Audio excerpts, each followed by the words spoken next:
am recording as well. And we're starting with just some party hubbub. Whenever you're ready, take it away.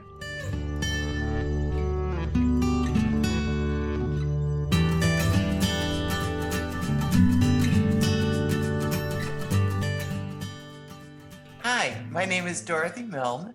My pronouns are she, her, and I'm an ensemble member at Lifeline Theater, and I directed Pride and Prejudice, a virtual play. Hi, I'm Eric Backus. My pronouns are he, him, and I am the composer and sound designer for Pride and Prejudice, a virtual play. My name is Harrison Ornelas, and I was the video editor for Pride and Prejudice.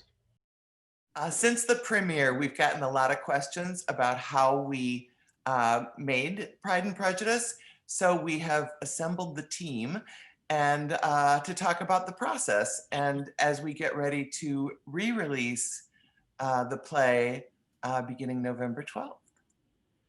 So to talk a little bit about the recording process, even though what you see on your screen is a Zoom format, that's something that Harrison laid onto the video afterwards as an artistic choice in our presentation.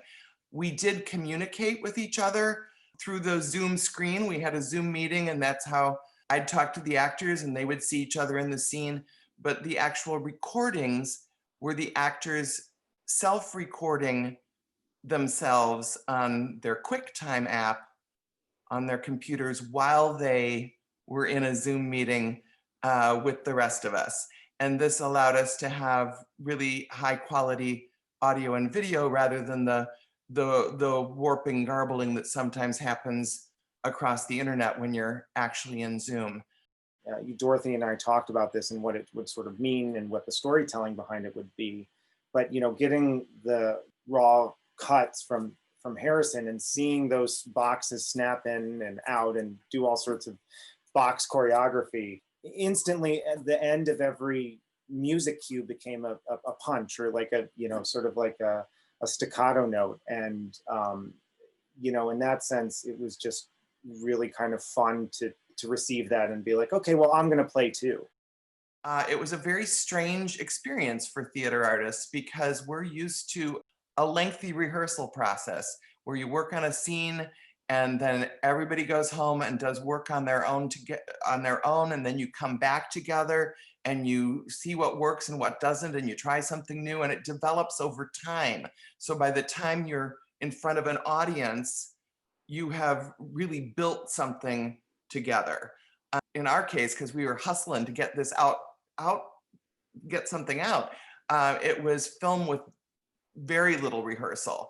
There was a fair amount of planning that went into it. From the start, I approached Dorothy, our director, and said, we need storyboards and we need them quickly.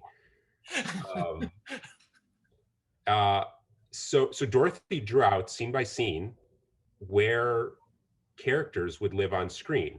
And part of the process of having that and rebuilding on Zoom was to have full creative freedom over entrances and exits, characters popping in or popping out, visual gags where, people are dancing in the room and other people are, speaking in the corner and, trying to figure these things out. But all that really comes from wanting to have as much control over the video as possible and not leaving it up to Zoom or trying to mess with that.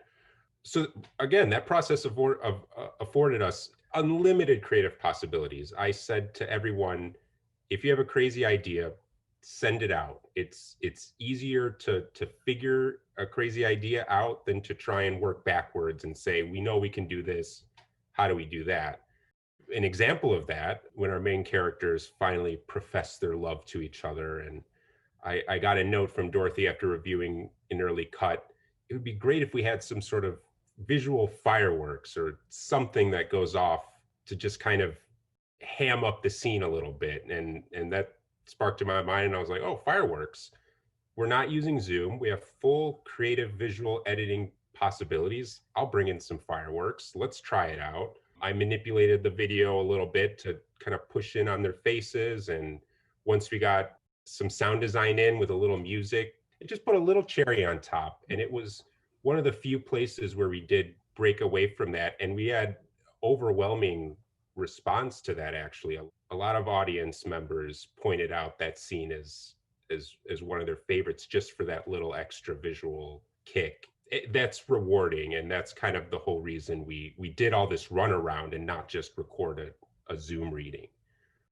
And I was really thrilled. It made me know that we haven't even scratched the surface of what's possible with this. I do think, though, that it was such a great way to end it. It's something that was so different. I mean, maybe theatrically it might be equivalent to breaking the fourth wall in a sense. Like it just added so much to that ending, and that was kind of exciting. We hope you enjoy Pride and Prejudice again, or for the first time. It will be running November 12th through 29th. More information at lifelinetheater.com.